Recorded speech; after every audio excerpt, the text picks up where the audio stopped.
Hello दोस्तों, welcome to my YouTube channel Texonomics. दोस्तों, आज के इस वीडियो में हम आपको एक इम्पोर्टेंट अपडेट बताने जा रहे हैं जो ITR 3 और ITR 4 के रिगार्डिंग आया है। तो दोस्तों, सबसे पहले आप इनकम टैक्स की वेबसाइट पर जाकर लॉगिन कर लोगे और लॉगिन करने के बाद जैसे ही ITR 3 के आप जनरल इन्फॉर्मेशन वाले पोर्शन में जाके क्लिक करोगे और उसके फाइलिंग सेक्शन में जाओगे तो आपको ये इंटरफेस देखने को मिलेगा। इस इंटरफेस में आपको एक नया ऑप्शन दिखेगा, have you exercise the option under section 115 VAC 6 of opting out of new tax regime. दोस्तों, डिफ़ॉल्ट इज नो। यदि आप दोस्तों नो बाय डिफ़ॉल्ट नो ही रहने देते हो तो आप ऐसे ही जा सकते हो आगे। लेकिन यदि आप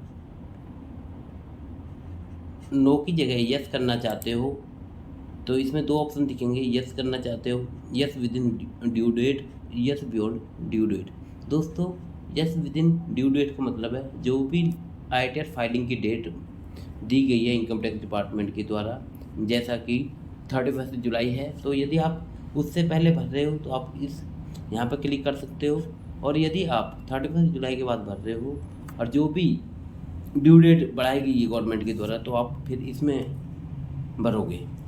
तो जैसे ही आप यहाँ पर क्लिक करोगे तो आपको ये वाले ऑप्शन बनने को आते हैं, डेट ऑफ फाइलिंग और acknowledgement number of form 10 IEA, ये ऑप्शन बनने को आते हैं। तो दोस्तों, आपको ये फॉर्म कहाँ से मिलेगा इसकी जानकारी भी मैं आपको देता हूँ। आपको दोस्तों ई फाइलिंग में जाना है, ई फाइल में जाना है, फिर यहाँ पे आप इनकम टैक्स फॉर्म में जाएंगे, फाइल इनकम टैक्स फॉर्म पर जाएंगे तो आपको ये इंटरफेस दिखेगा, persons with business professional income. तो आपको इसमें सबसे पहले नंबर पर आपको फॉर्म 10 IEA दिखेगा, determination of tax in certain special cases. आप यहाँ पे फाइल नाउ पे जाकर क्लिक कर देंगे तो आपको ये इंटरफेस दिखेगा। यहाँ पे आप असेसमेंट ईयर भर देंगे एंड देन कंटिन्यू करेंगे। जैसे ही कंटिन्यू करोगे तो यहाँ पर जाकर स्टार्ट करोगे इसको और इस वाले पोर्शन को भरना स्टार्ट करोगे।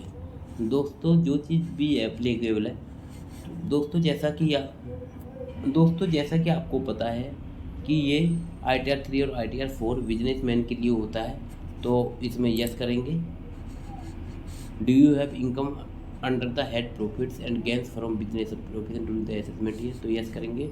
Due date applicable for filing the return is, तो फिलहाल में देखी जाएगी तो 31 जुलाई है असेसमेंट ईयर की, और यदि बढ़ती है तो आप उनको सेलेक्ट कर लोगे और कंटिन्यू करोगे। दोस्तों, कंटिन्यू करने के बाद आपको ये 3 डिटेल्स और दिखाई देंगी, जैसे basic information, additional information and declaration and verification. जैसे ही दोस्तों आपको इन तीनों फील्डों को फिल करके आप वेरीफाई करोगे इस ITR फॉर्म को तो आपको एक एक्नॉलेजमेंट मिलेगा। तो वही एक्नॉलेजमेंट नंबर ऑटो में वहाँ पर पहुँच जाएगा जहाँ पर अभी हम भर रहे थे फॉर्म।